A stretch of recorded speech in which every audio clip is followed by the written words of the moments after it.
AICC, the Independent Packaging Association, is proud to recognize the many achievements of its members. Today, we salute the milestones of 4 of our outstanding members. To celebrate its 50th anniversary, we salute SMC Packaging Group. Dad and Ross both worked for a company called Horner Waldorf here in Springfield.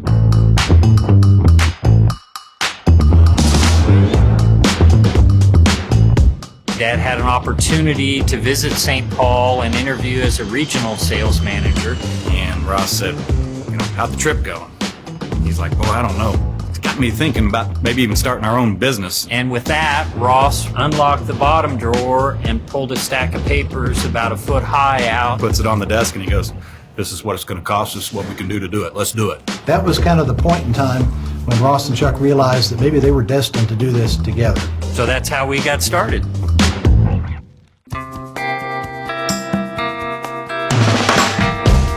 "18 employees from Horner Waldorf came to help start Southern Missouri Containers, and we produced our first box on April 1st, 1972. We've grown over time, and really that growth has been driven by the people that we've been able to attract. In '78, Ross and Dad turned the company and the ownership of the company into an ESOP program. We're really big on transparency. We show everything from the top line to the bottom line and a lot of detail in between. Because it's very important for us that we treat all of our people like owners, because everybody has a stake in the game.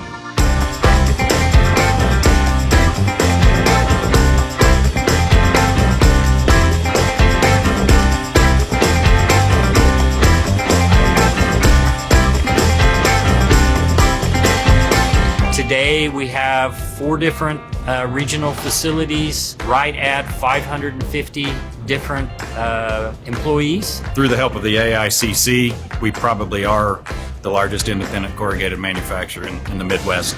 Define the Midwest, we might have to carve out a space or 2 in there to make that claim, but we make that claim.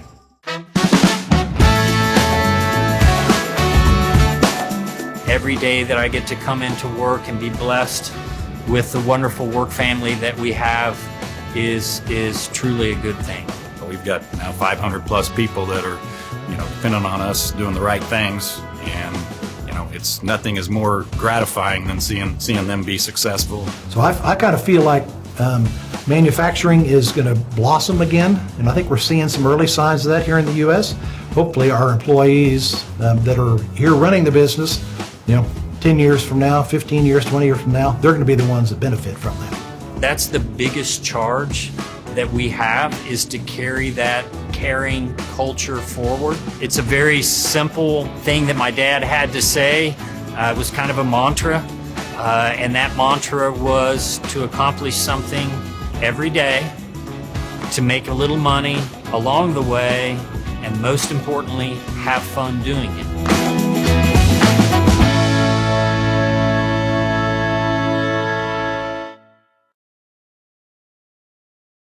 To celebrate its 40th anniversary, we salute Philpack.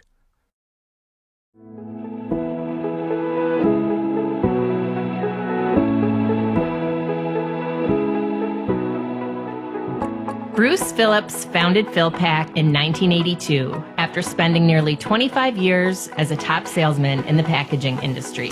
Bruce started in very much the same way as many new businesses, running things from the kitchen table of his home. The company's mailing address was our home in Amherst, but really, Dad's office was the front seat of his car. Initially intended to focus on packaging supplies and brokering boxes made by others, Philpack got introduced to manufacturing when Bruce was approached by Connolly Container in his very first month in business. Connolly had a desire to expand their business in Buffalo, and they sold Philpack a press for $1 with a commitment from Bruce to buy all of his board through them. There was only one problem. The press didn't fit in Bruce's living room.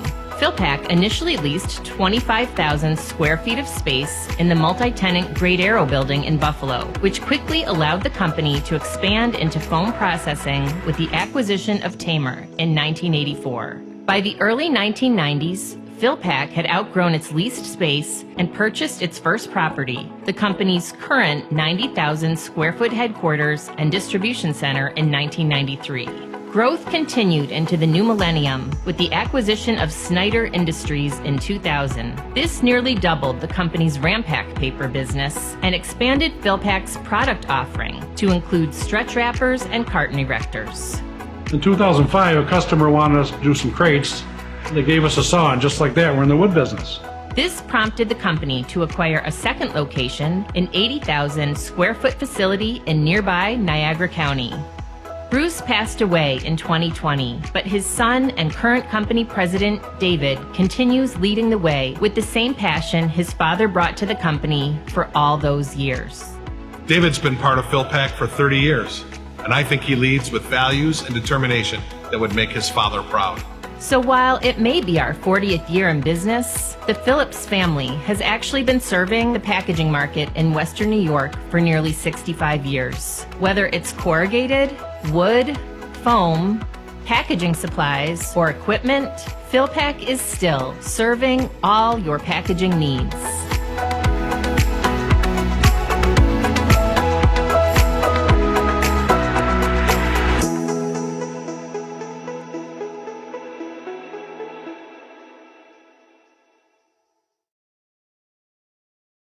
To celebrate its 60th anniversary, we salute Mark Trece.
And to celebrate its 70th anniversary, we salute Valco Melton.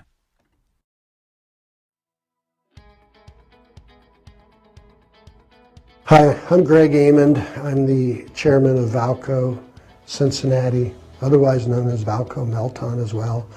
I have been here since 1979, and of course I've been here ever since then. My roles have changed, and I'm now the CEO. Valco Cincinnati was founded in 1952 by Buford Thomas. Of course, we've changed our name along the way. We were originally founded as the Valley Company, and it became Valco and then Valco Cincinnati. And with the acquisition of Melton, we operate under the name of Valco Melton. In the early 60s, the business was primarily just in applying waterborne adhesives for things like case sealing, and then we developed a system for labelers. And then in the early 70s, my business partner, Richard Sanford, developed a system for applying adhesives on corrugated to replace the wheel, which was a real mess. And it took off from there. We're presently headquartered globally in Westchester, Ohio. We have 3 manufacturing facilities, and our corporate offices and technical center are in the same area. In 1990, we decided to expand globally with the direct sales force and service. So we started with the first office, which was at the time was our European headquarters in England. And from there, we then purchased Melton in Pamplona, Spain, and that became our European headquarters. In 2011, we purchased Clear Vision because we felt that they were the first guys into the corrugated market for vision quality assurance. In 2014, we were approached by GMS to purchase them, to give us a direct application in the folder market, mailing market, which is a niche. In 2016, we purchased Arrow, and they were a direct competitor, but they had a corrugated applications, but they were principally known for their folding carton systems.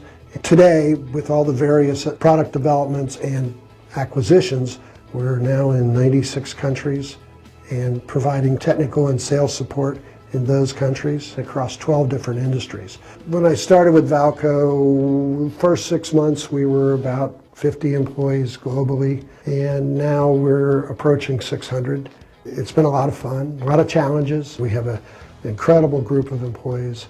They're one big family, and it's been a wonderful experience. Thank you for joining us in recognizing the longevity and success of these 4 remarkable AICC member companies.